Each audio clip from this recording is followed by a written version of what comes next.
there. We had to walk 10 miles. The bus driver says we was here when we bus and we couldn't come no rides. Well, I had to send out the grain machine short. 2 buckets. Won't do you any good to go out now. After dinner, you get lost. What's your name? George Milton. George Milton. What's yours?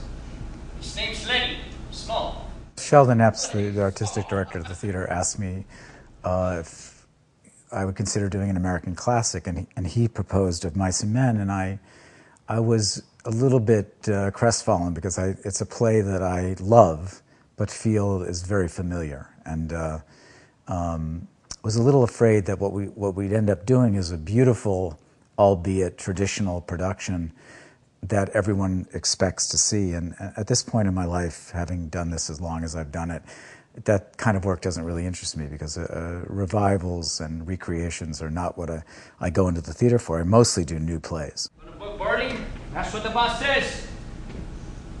Hope you get on my team. The boss said we go with a jerk-line skinner named Slim. That's me.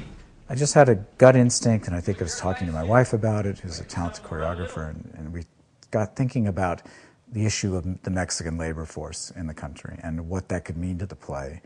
And then I stumbled on an historical fact that the Bracero program, which was instituted only 5 years after Steinbeck wrote the play, brought thousands of skilled Mexican workers into the same exact agricultural valley as the play is set. And once I made that connection, it took off for me. You don't get a better American play than Of Mice and Men. It's, one of my friends compared it to sort of the American Hamlet, just the depth and the resonance. And so I thought Paul's concept of setting it in the 40s with Mexican farm workers made it newly resonant and exciting and timely, given what's going on. So If we want a little whiskey, we could sell eggs or something. We wouldn't sleep in no bunkhouse. Nobody could can us in the middle of a job. Tell him about the house. Sure, we'd have una casita.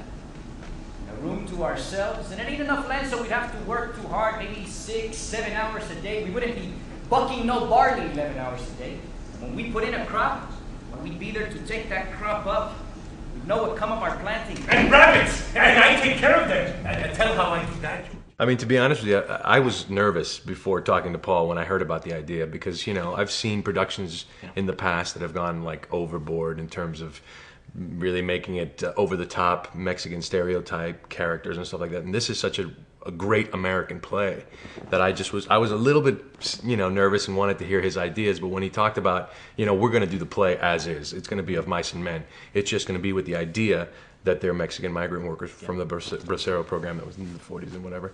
And I thought it was fantastic. And he was really clear about how, much he wanted to keep it very much the play. I asked my assistant at the time, who happened to be Hispanic, Andres Martinez, if he would see if he could find any photographs of the period of these Los Braceros, and came up with an amazing book by Richard Stephen Street called Photographing Farm Workers in California. And there were pictures of skilled Mexican laborers working in our fields, and it looked like Steinbeck. It looked exactly like you'd imagine the play, only with Mexicans in it. And then once we hit that, it became a brand new play for me. Everything became up for grabs. I had no answers, I only had questions, and that's the way I like to do theater. I'm looking for somebody to talk to. Don't you never just want to talk to somebody? Bueno, muchachos, mira, una big pair of North Star. Hola, Slim. Hey, preciosa. I'm trying to find Curly. Well, you ain't trying very hard. I see him going in your house. I gotta go. what the concept does is just rip it open and make it new again, and it sort of reinvents it, but it's always Steinbeck's language. I mean, not a word is not Steinbeck. And even when you hear Spanish, what we've done is we've borrowed from Spanish translations. We've just taken Steinbeck's language, which has been translated anyways into every conceivable language, and we've just made Steinbeck in Spanish, which is no different than if you were in high school, in Spain. So we feel like we've stayed really faithful, and I agree, since I'm a lover, and I know Al is too, of playwrights' words, the respect and the faithfulness that we had to Steinbeck, I think, is really exciting. I think if you're an audience member, I just hope that you hang some of your expectations at the door. Oh, you have to sit out here and read both. So, you can play horse until it gets dark, but then you gotta read both. Books ain't no good! I always felt that we could go back to the book as a source, and occasionally the book helped us with the new concept more than the play. So we, if I give you an example, the black character Crooks in the novella says, I was born right here in California. My father had a farm, almost 10 acres. Now this is a black man born in California whose father owned a farm. And he's talking to Lenny, who's in our production, a Mexican bracero. So I put that line back in because it had resonance to hear an Afro-American talking about ownership to a Mexican immigrant. It's there, Lenny. You keep looking. Just keep looking. I'm looking, George! I'm looking! That's right. It's gonna be nice there. Ain't gonna be no trouble. No fights.